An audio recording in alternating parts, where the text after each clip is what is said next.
Kadarating ko lang, galing ako sa trabaho. Sobrang init.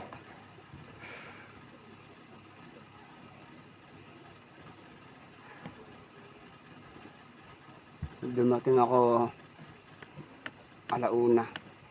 Mag-aalauna na.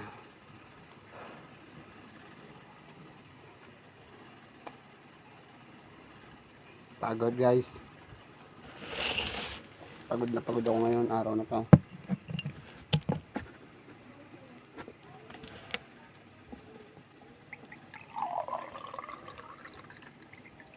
Ay, no.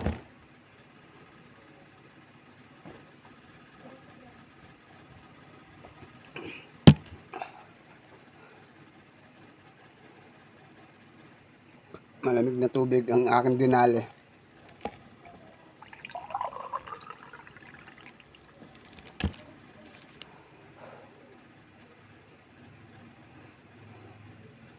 Pagod.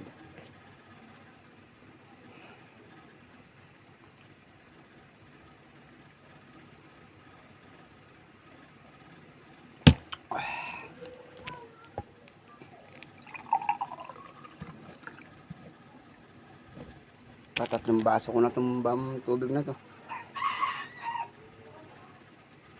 Sobra guys. Naghahapit ako para sa aking anak na kailangan kong padalhan.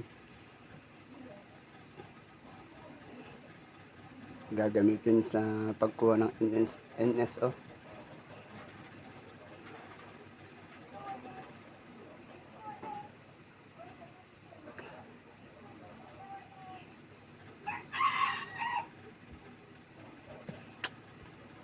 Hirap.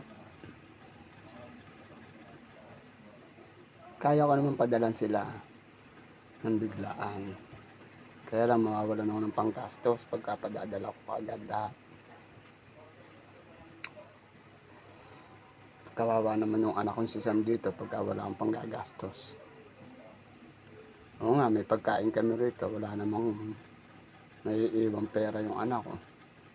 Kahit pa paano, iniiwanan ko rin ng pera yon, lalo sa mahapon. Nahingi sa akin ng pambili ng merienda niya yun. Sa umaga, bibili ng almusal niya yun. Tanghali pag darating ako, nahingi rin ng pera sa akin yun.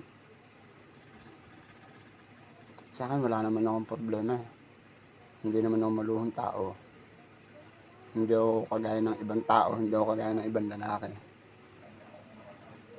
Ang sa akin, kung anong meron ako, yun lang ako. Kung anong kasuot-suotan ko.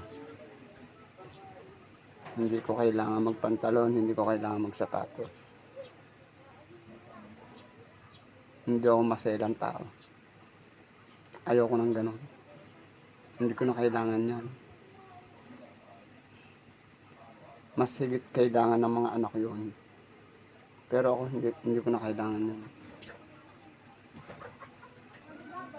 Kaya sisikapin ko. Magsusumikap ako, maibigay ko sa mga anak ko lahat-lahat.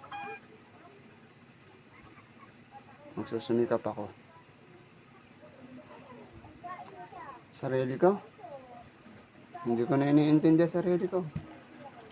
Patapon na buhay ko. Hindi ko na alam kung anong ano ko.